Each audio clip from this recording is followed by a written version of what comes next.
只有500人。你说我谋反，我自会请陛下明察秋毫；若有5万人，你说我谋反，我咬咬牙便认了，搏一搏，寒门亦可登龙庭。若有50万人，你说孤谋反，孤只会故作震惊，然后默然领受，大不了败了便裂土为王，割据一方。可若朕手握100万虎贲，你还敢污蔑朕谋反？朕真怕你身边的宦官突然跪地，陛下何故谋反啊？100万大军在握，朕便是天命。王爷，大事不好了！朝廷派来问罪的人已经在路上了，咱赶紧收拾细软，连夜跑路吧！刺耳的哭嚎声将你从混沌中惊醒，一睁眼，雕梁画栋的古风陈设映入眼帘，你瞬间懵了。我是谁？我在哪儿？我要干什么？我不是正躺在家里吐槽离谱女频小说，怎么一睁眼换了天地？王爷，别愣着了，再不走就来不及了！那哭喊声再次响起，如同惊雷劈开记忆的迷雾，原主的生平瞬间涌入脑海。你本是世袭北王慕容渊，管辖大右皇朝北部4州36郡，麾下握着先父留下的100万雄师。数月前，你初次赴京都述职，偶然看中一名女子，却不知她早已被皇帝萧承佑看上，两人为争夺女子当众争执。事后皇帝亮出身份，狠狠折辱了你一番，顺势赢得美人芳心。而原主这个冤种竟连夜逃回北域，躲在王府闭门不出，日日怕皇帝寻仇问罪，理清前因后果。你看向仍在跳脚催促跑路的管家福伯。福伯，朝廷派了多少人来？福伯愣在原地，下意识回报：就1个传旨太监，2个侍从太监，再加几名侍卫，总共不过10人。那我北王府麾下现有多少兵马？北域4州的屯田郡兵约40万，边关边军30万，王府直属精锐预备军20万，还有10万骑兵，凑齐100万大军绝无问题。北域的兵饷粮草是否充足？需不需要朝廷接济？王爷说笑了，北域连年丰收，粮草够大军支用数年，与戎人通商往来，富库充盈，军饷也足可支撑数年。军中可有不服号令，与朝廷暗通款曲之辈？老王爷在北域经营数10年，军民皆受其恩惠，早已对王府死心塌地，绝无通敌之人。那朝廷拥兵数百万，能轻易踏平北域？朝廷国库连年亏空，多次削减军备，如今直属禁军撑死不过40万。朝廷之中可有1人1剑能破100万大军的绝世强者？王爷多虑了，这世上哪有这般人物？福伯陪笑着，心里却暗道：坏了，小王爷莫不是被吓傻了？不行，得赶紧收拾金银，带着王爷跑路，不能让慕容家绝后。可你此刻心中只有2个字：稳了。拥军100万，军民同心，钱粮充足，而朝廷武备废弛，既无精锐之师，又无绝世强者，你怕个锤子？那狗皇帝是没长脑子吗？明知你割据一方，手握大权，竟为了一个女人轻易开罪，就不怕你转头清君侧，黄袍加身？朕已有100万大军，无尽钱粮，而你这乱臣贼子皇帝，最好真有绝世强者护佑。王爷到底跑不跑啊？等传旨的天使一到，咱就彻底没机会了。跑？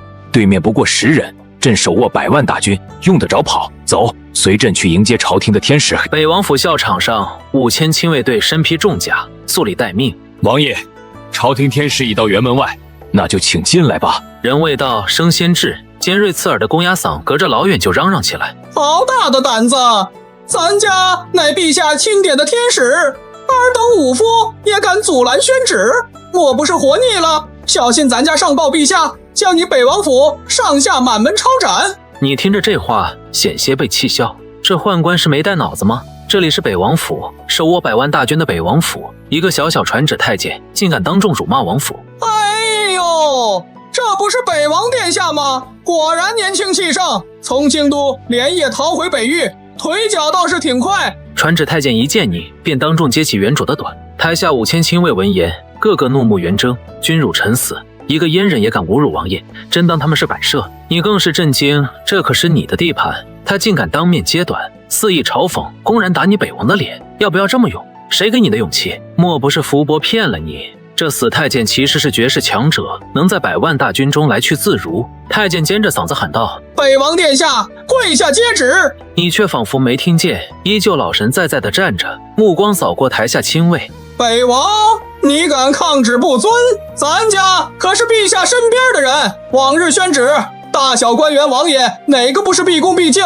你得罪了陛下，咱家来降罪，你竟敢无视，这是打陛下的脸，定要上报治你抄家之罪。见这阉人还敢大放厥词，你不再忍耐，上前一步，狠狠一巴掌扇了过去。太监满脸难以置信，几秒后他才反应过来，慕容渊，你敢打咱家？咱家代表陛下，打我便是打陛下的脸，你北王府完了！你反手又是一巴掌，打得太监直接摔倒在地，手中的圣旨也滚落在一旁。你没好气地踢了他一脚，给朕起来，把地上的圣旨捡起来，一字不差的念给朕听。太监终于老实了，慌忙爬起来捡起圣旨，战战兢兢地念道：奉天。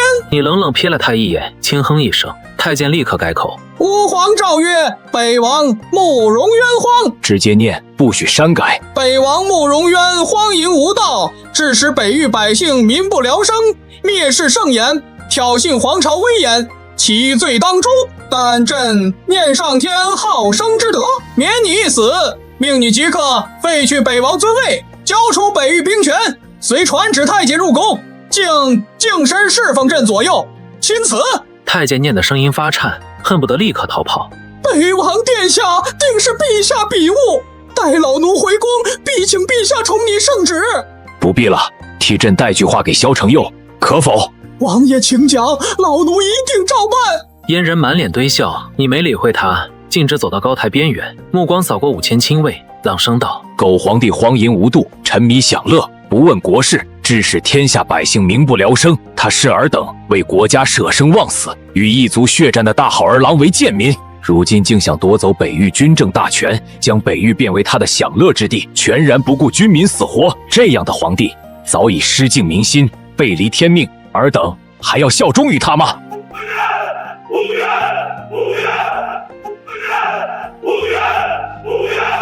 队列中，亲卫统领快步上前，单膝跪地：北王殿下，暴君荒淫无道，天怒人怨，民心尽失。王爷世代为大佑忠良，岂能坐视百姓受苦，皇朝倾覆？臣恳请王爷举大佑黄旗，进京诛灭暴君，肃清朝廷奸邪，扶持明君登基，匡扶社稷。是个有脑子、有眼力见的人，日后当重用。你故作沉吟片刻，缓缓说道：既然暴君已失民心，军民意愿如此强烈，我慕容氏世代忠良，自当为天下百姓，为大佑皇朝宁背世主之名，也要匡扶正义。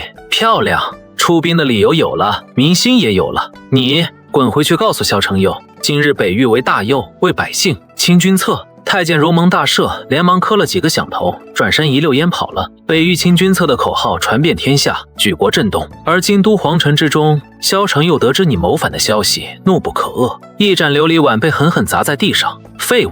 朕让你们带慕容渊那小杂种回来，你们不仅没办成，还让他敢造反。传旨太监心中无语，这傻子皇帝竟让10个人去抓拥兵百万的北王，得亏自己命大，不然早死在北域了。陛下，一道娇柔的声音传来。萧承佑回头，见是近日纳入后宫的妃子苏婉柔，正是你与她争抢的那名女子。爱妃来了，快坐龙椅。他连忙将苏婉柔扶上自己的宝座。太监看得无语，真是昏君，龙椅随意让人坐，都要叛乱了，还有心思哄妃子。罢了，还是想想皇宫破了之后，怎么喊陛下合故谋反吧。陛下，可是北王那边出了变故。苏婉柔柔声问道。无妨，区区叛乱，朕弹指可平。萧承佑还在美人面前装腔作势，装吧，等会儿就该哭了。陛下，都怪臣妾，若不是北王误会臣妾心意，也不会为了臣妾谋反。爱妃莫自责，都是慕容渊狼子野心，一介藩王也敢觊觎天子的女人，这是他咎由自取。萧承佑还在安抚美人，门外却传来急促的脚步声。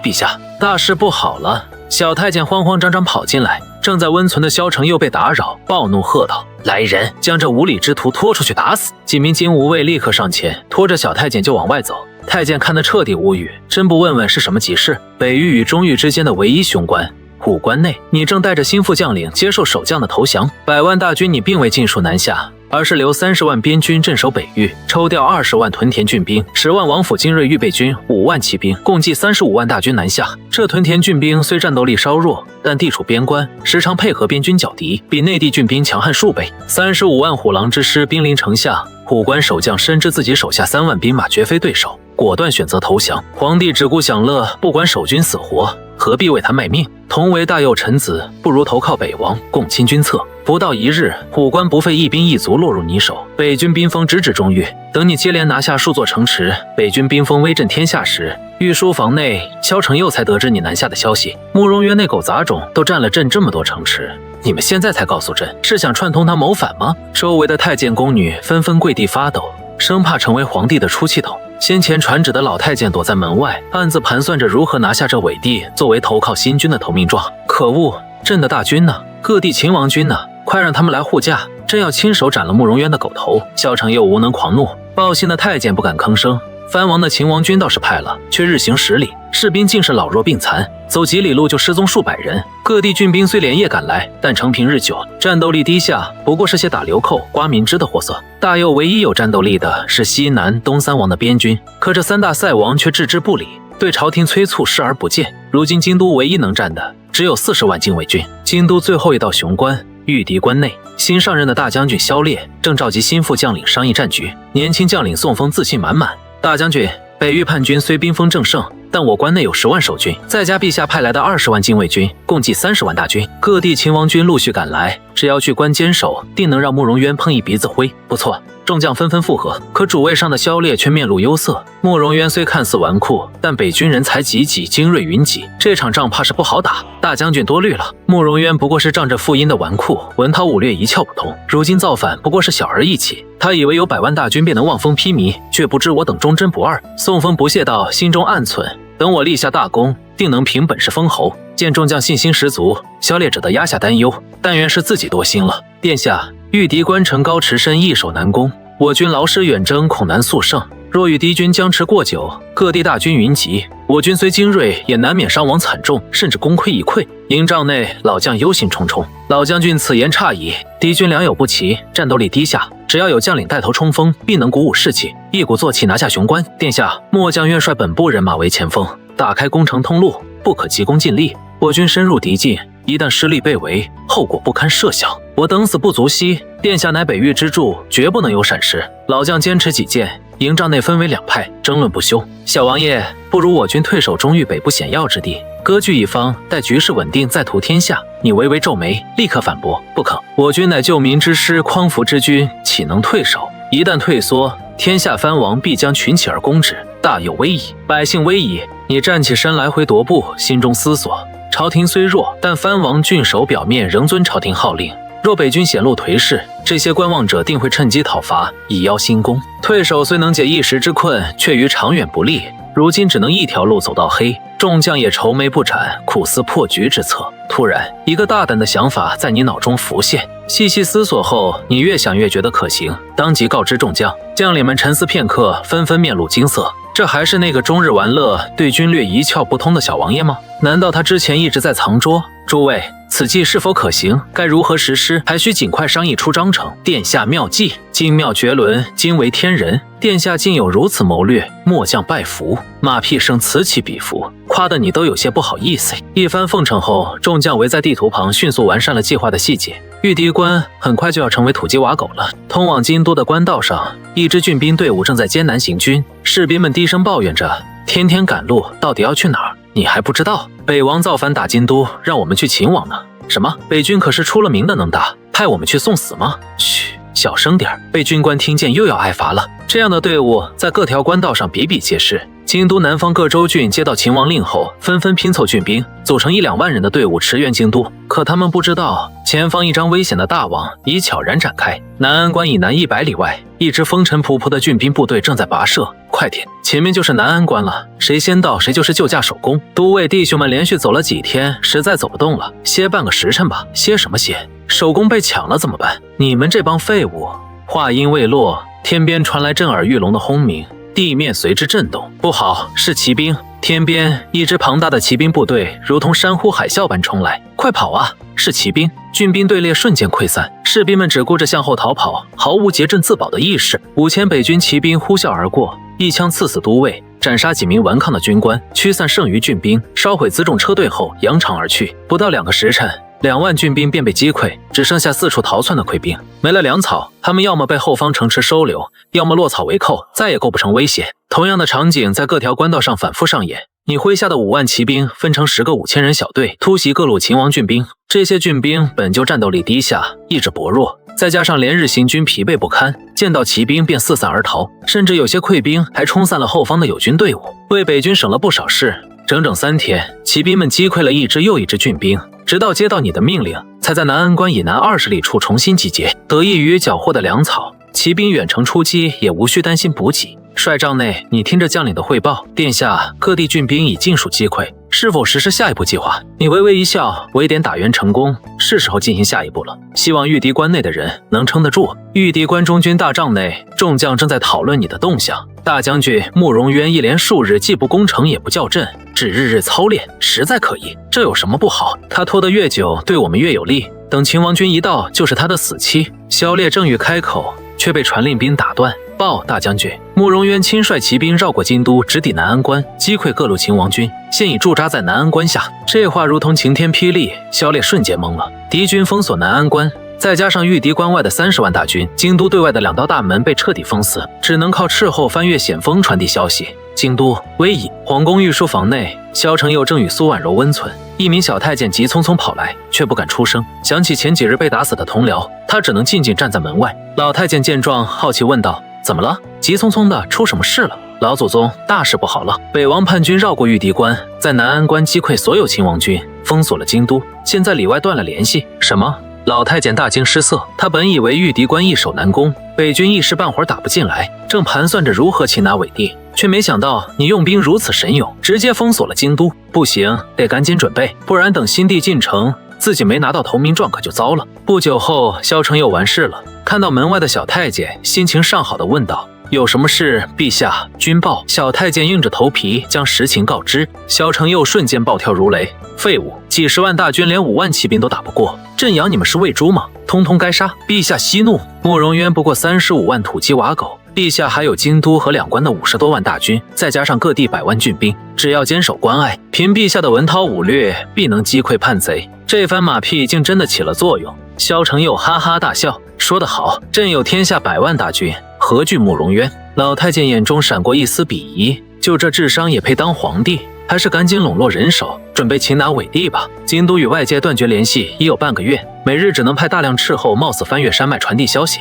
消息闭塞之极。随着你又从北域调来5万骑兵，京都彻底与世隔绝。10万骑兵威慑之下，南方诸多郡县望风而降。北军一路南下，封锁长江，掌控了北方大半疆域。可消息闭塞的京都对此一无所知。萧承佑依旧沉浸在无上皇权的享乐中。又1个月过去，京都开始出现物资短缺，没了南方的荔枝和美酒，萧承佑的脾气愈发暴躁，已有好几名太监宫女死在他手中。暴怒之下，他直接下旨御敌关，责令萧烈即刻主动出击，击溃叛贼。接到圣旨，萧烈满脸苦涩。他深知皇帝习性，若不出击，自己必被下狱。新将军依旧会接到出击的命令，看来只能硬着头皮出战了。御敌关外的北军大帐内，好，萧承佑终于坐不住了。布局近2个月，引蛇出洞的计划终于成功了。随着御敌关大军主动出击，你立刻下令北军不与敌军正面纠缠，逐步撤退，营造粮草不足的假象。3日后，埋伏已久的5万骑兵从敌军后方突然杀出，先前撤退的步兵立刻回身反击。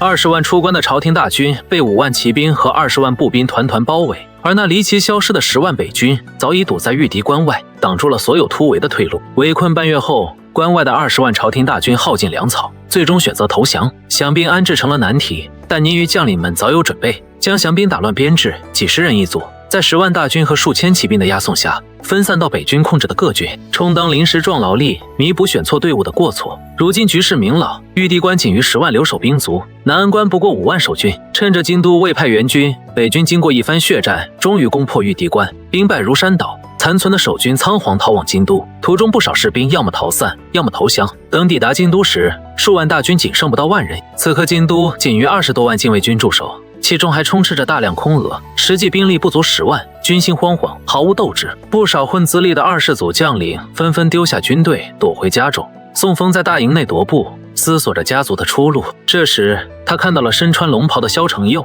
皇帝在大臣们的劝说下，不得不来大营慰问士兵，随意逛了逛大营，慰问了几名将领，便急匆匆回宫安抚苏婉柔去了。第2日，你留下5万大军驻守御敌关，亲率30万大军抵达京都城下。攻城用不上骑兵，你下令5万骑兵分散布防，将京都围得水泄不通，连一只苍蝇都飞不出去。休整1日后，北军开始攻城。京都虽城高墙厚，但禁卫军士气全无，逃兵众多，实际守城者不过10万。仅用半日，北军便攻破城头，打开城门，主力部队浩浩荡荡入城。剩余禁卫军见状，纷纷放弃抵抗，蹲在路边等待被俘。宋丰见机行事，带着10几名心腹亲卫直奔皇宫而去。皇宫内，城门陷落的战报刚传到萧承佑耳中，废物，连城门都守不住，快收拾金银珠宝，朕要南迁。苏婉柔呢？把他送给慕容渊，求他饶朕一命。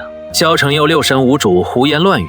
这时，老太监带着一群太监赶来，萧承佑如同抓住救命稻草，好奴才，快收拾金银，护驾南巡。大胆萧承佑，竟敢冒充大佑皇帝！咱家乃是忠良之辈，今日便擒下你这伪帝，献给北王殿下。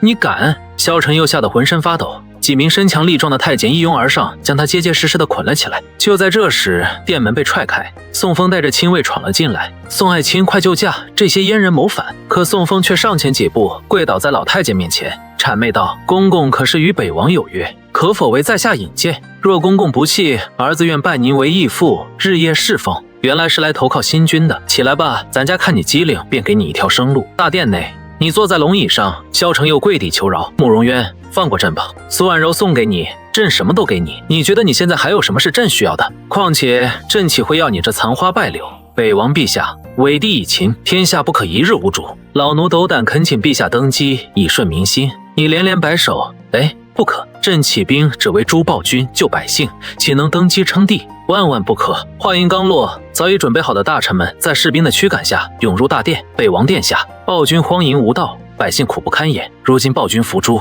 唯有您能担此大任，万望莫辞。你们这是害朕啊！你再次拒绝，起身欲走，脚步却极慢。老太监当机立断，跪倒在地，抱住你的大腿哭嚎：“殿下若不登基，天下何人能主？您怎能忍心让百姓再遭苦难？国不可一日无君。殿下若不答应，臣等只能以死相见罢了。你们这是逼朕啊！”说罢，你重新坐上龙椅。底下大臣们立刻跪拜：“陛下万岁，万岁，万万岁！”